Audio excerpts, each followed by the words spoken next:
अस्सलाम वालेकुम। आज हम पढ़ेंगे इंशाल्लाह domain and range of inverse of trigonometric functions. तो उससे पहले इनवर्स से पहले हमें वैसे जो ट्रिग्नोमेट्रिक फंक्शन है उनका रेंज और डोमेन पता होना चाहिए, क्योंकि जो इनवर्स होगी वो इसके उल्ट होगी। यानी कि जैसे साइन की हमारे पास रेंज जो है वो -1 से 1 है, काज की -1 से 1 है, तो ये साइन और काज की उधर डोमेन बन जाएगी।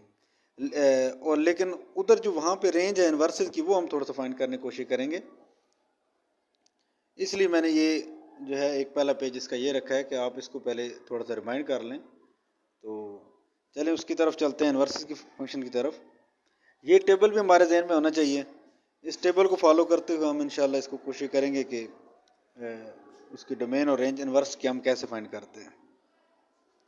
ये आपको आता भी होगा, क्योंकि जो भी मैथ का स्टूडेंट है या लर्नर है उसको ट्रिग्नोमेट्रिक का ये टेबल याद होना चाहिए।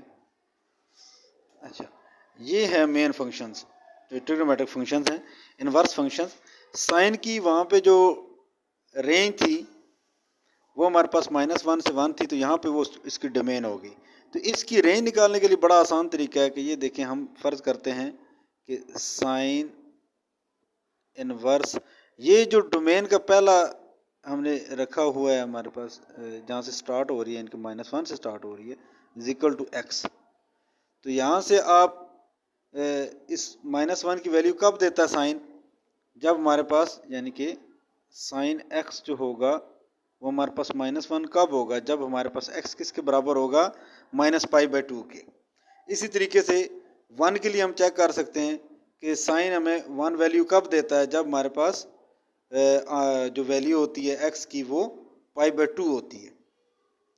अच्छा, इसी तरीके से काज का है, काज हमारे पास -1 कब होगा, जब -1 हम रखेंगे यहाँ पर काज के साथ, ठीक है। और यहाँ पे भी हम काज x सपोज करेंगे कि काज x जो है वो काज x जो है वो हमें कब आंसर -1 देता है। तो वो हमें पता है कि काज जो है वो 0 पे हमें 1 देता है और पाई पे हमें -1 देता है। इसलिए इसकी जो रेंज बनेगी इनवर्स फंक्शन की वो हमारे पास 0 से पाई बनेगी।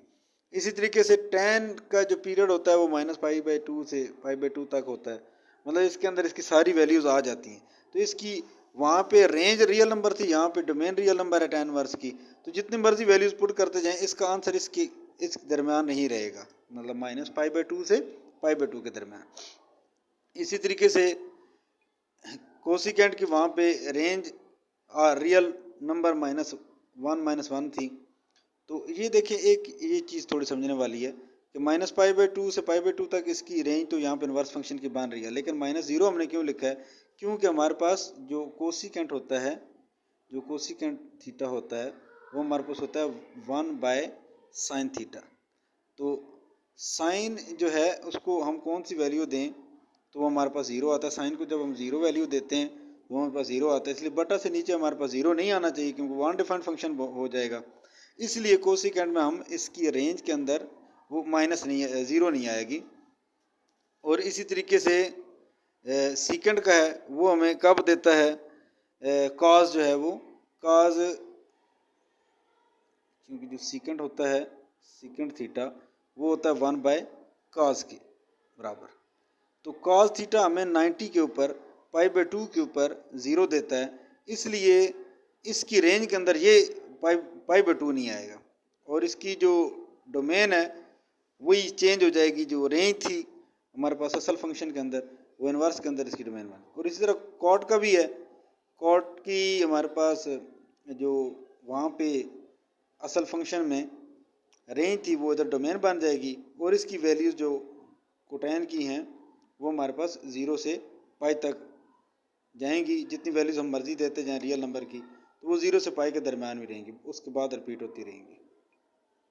अच्छा, खैर ये मकसद कराने का ये है कि आगे जो हम क्वेश्चन करेंगे इसके रिलेटेड इनवर्स फंक्शन के, उनके लिए बहुत ज़रूरी है। तो हमें इसकी इनवर्स की डोमेन और रेंज पता होनी चाहिए। तो ये आप याद रखें कि साइन की।